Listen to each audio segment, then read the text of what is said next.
Uma gráfica mantém uma produção de 15 mil panfletos utilizando 25 prensas, trabalhando 10 horas por dia. Perfeito? Houve um aumento na tiragem para 18 mil panfletos, né? E 30 máquinas deverão trabalhar nessa tiragem. Olha só, aumentou panfleto e aumentou máquina também.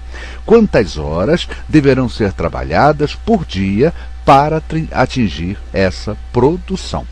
Perfeito? Então, gente, 10 horas, 8 horas, 11, 4 ou 5 horas. Gente, vamos lá, vamos montar a nossa regra de 3 compostas? A gente sabe o seguinte, a regra de 3 compostas, vamos montar a tabela, essa tabela é fundamental para que a gente consiga entender o problema, não é isso? Aquela coisa, graficamente a gente consegue enxergar muito melhor as coisas, tá certo? Então, vamos lá, claro que você não vai fazer colorido assim na prova, né? Mas faz bonitinho, organizadinho, assim, sem botar o colorido. Né? Isso o colorido é só para dar a vida, né? No nosso vídeo, perfeito? E vai ficar mais claro, né? O entendimento fica melhor. Olha só, eu tenho que pensar o seguinte, eu tenho na regra de 3 compostas sempre 2 sentenças, uma primeira sentença e uma segunda sentença. Normalmente essa segunda sentença contém justamente a incógnita, né? O que a gente quer saber do nosso problema, perfeito? E vamos listar o seguinte, ó, linhas são as 2 sentenças e nas colunas eu vou trabalhar com as grandezas envolvidas na nossa regra de 3 composta. No nosso caso aqui, ó, eu tenho 3 grandezas, vocês querem ver só, ó, quantidade de panfletos, perfeito? Ó, quantidade de máquinas ou de prensas, olha aqui, tá vendo? E também a jornada de trabalho, 10 horas por dia. São 3 grandezas que eu tenho. E elas vão montar a minha primeira sentença. Quer ver? Ó, primeira sentença. Quantos panfletos são? 15 mil. Quantas prensas? 25. Qual é a jornada? 10 horas por dia. Tá bom? Vamos partir então agora para a segunda sentença. Houve um aumento na tiragem para 18 mil panfletos. Olha lá, eram 15 mil, agora são 18 mil panfletos. As máquinas eram 25, agora são 30. E ele quer saber justamente qual deve ser a jornada de trabalho para que ele consiga fazer essa produção. Perfeito? Para chegar nessa mesma produção.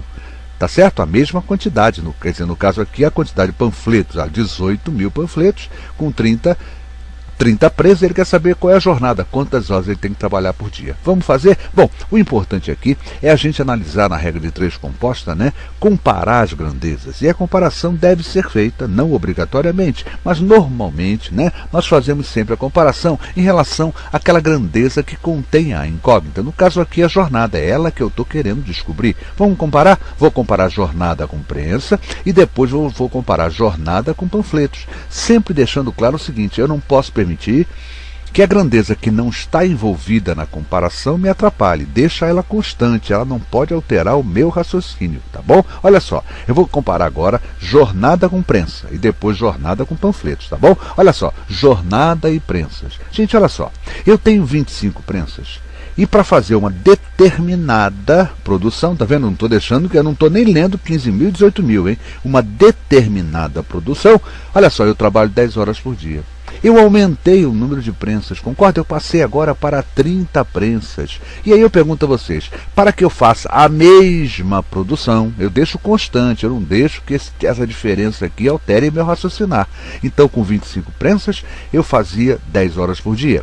Com 30 prensas, gente, vocês concordam que eu tendo mais máquinas, eu posso me dar o luxo de trabalhar menos horas por dia? Eu tenho mais máquina trabalhando, gente. Não é isso? Eu posso ter o quê? Uma jornada menor de trabalho. Então o que eu concluo? Quando o número de prensas aumentou e a jornada pode diminuir, aumentou prensas, diminuiu jornada, eu tenho uma isso aí caracteriza o quê? Grandezas inversamente proporcionais. Então acabei de descobrir que prensa e jornada são grandezas inversamente proporcionais. Está aqui, ó, inversamente. Tá bom? Vamos analisar agora a outra. Panfleto com jornada e não vou deixar que o número de prensas atrapalhe o meu raciocinar. Olha só, eu tenho 15 mil panfletos, preciso trabalhar 10 horas por dia.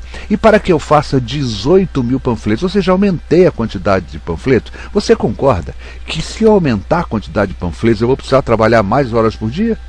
Então, olha só, vai aumentar panfleto, vai aumentar a jornada, são grandezas o quê? Diretamente proporcionais. Aumentou, diretamente. Aumentou, diminuiu, ou diminuiu e aumentou, é inversamente proporcional. Vocês perceberam que a prensa, eu nem olhei para a prensa? Eu só analisei isso, ó, 15 mil panfletos, eu levo 10 horas por dia. 18 mil, precisarei fazer mais horas por dia. Aumentou e aumentou. Notou que a prensa nem entrou no meu raciocinar? Perfeito? Essa primeira fase, que é a parte, inclusive, que é a fase, né, mais difícil da regra de três compostos, já está pronta. É analisar as grandezas. Então eu sei que a primeira, uma delas, né, é inversamente e a outra diretamente. E agora eu vou partir para a segunda parte do nosso problema, que é formatar direitinho, acertar isso aqui. Olha só, gente, sempre que tiver inversamente, olha o que é que eu faço. É inversamente? Inverte. E quando eu inverto, eu a torno diretamente proporcional. Então, com isso, olha só, olha como é que ficou minha regra de três composta agora. Panfletos, 15 mil, 18 mil é diretamente, não mexi. Olha aqui na prensa, agora eu inverti a ordem, 30 e 25. E quando eu faço essa inversão, o que era inversamente passa a ser diretamente. Então eu tenho diretamente e diretamente.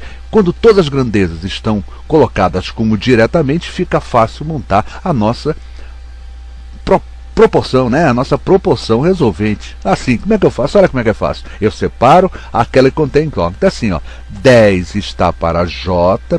Viu que eu chamei de J? Podia chamar de X, né? Tanto faz qualquer letra. Então eu fujo sempre do X para mostrar a vocês que eu posso usar qualquer letra. Qual é o problema que eu tenho com X? É porque o X muitas vezes se confunde com vezes, com um sinal de multiplicação. Por isso que eu gosto de fugir um pouquinho do X, tá bom? Então eu vou dizer o seguinte, ó, a jornada 10 está para J, assim como que quem está em cima fica em cima, quem está embaixo fica embaixo e sempre multiplicando. Ou seja, 10 está para J, assim como 15 mil vezes 30 está para 18 mil vezes 25. Perfeito? Então, gente, só que você vai falar o seguinte, eu não botei 15 mil, nem botei 18 mil, porque, gente, eu tenho 3 zeros aqui, eu tenho 3 zeros aqui, por que eu vou botar isso? Eu já posso simplificar, já vou elevá-la, né? Já vou levar para a minha proporção resolvente de uma forma mais simples, gente. Olha lá, eu tenho 15 mil, 18 mil, eu escrevi apenas 15 para 18. Tá bom? Então ficou assim, ó, 10 está para J, assim como 15 vezes 30, já está direto, né? Assim como, né, 18 vezes 25. Olha lá, 10 está para J, assim como 15 vezes 30 está para 18 vezes 25. E agora vamos brincar de simplificar, tá bom? Vamos simplificar o que aqui? Olha só, eu posso simplificar, por exemplo, 15 e 25, né, dividindo ambos por 5. Aqui em cima vai dar 3 e aqui embaixo vai dar 5. Ó, 3 e 5. 30 e 18, vou dividir ambos por quanto? Por 6. Olha só, 18 por 6 dá 3, 30 por 6 dá 5. Olha que interessante, 10 está para J, a 3 vezes 5, 15, 3 vezes 5, 15, isso aqui dá 1, né? Isso vai sumir, ou seja, 10 está para J, assim como 1 está para 1. J é igual a 10 vezes 1, 10. 10 horas por dia. Ou seja, eu não preciso alterar minha jornada de trabalho se essas alterações acontecerem. Se eu aumentei o panfleto em 3 mil e aumentei o número de prensas em 5 unidades, a minha jornada de trabalho pode manter-se exatamente a mesma e com isso a minha resposta certa é a letra A. Olha lá, 10 horas por dia, ou seja, a jornada não alterou. E não alterou por quê? Porque houve uma alteração em dois, né? Nas duas outras grandezas, nos panfletos, né? E no número de prensas. Perfeito, gente, é uma questão simples, é só a gente ter calma, tranquilidade que a gente chega lá. Não é fácil. Tá? Eu vou dizer assim, é facílimo, não é fácil. Essa aqui, por exemplo, não foi difícil, né? Essa foi bem tranquila, né? Mas a regra de três compostos às vezes nos prega algumas peças. E o grande detalhe, o grande segredo, a grande dificuldade da regra de três compostos está justamente nessa análise que nós fizemos no início do problema. Saber se as grandezas são diretamente ou se são inversamente proporcionais. Gente, é isso aí. Espero que os amigos tenham entendido mais essa bonita questão de regra de três composta. Quem lhes falou, professor Luiz Fernando Reis, responsável pelo site matematicamuitofácil.com. Fica daqui o convite para que os amigos visitem o nosso site. São mais de 200 páginas num site totalmente gratuito e focado no ensino fundamental. Esse assunto, por exemplo, regra de três compostas, está lá muito bem explicadinho e, portanto, vale a pena a sua visita.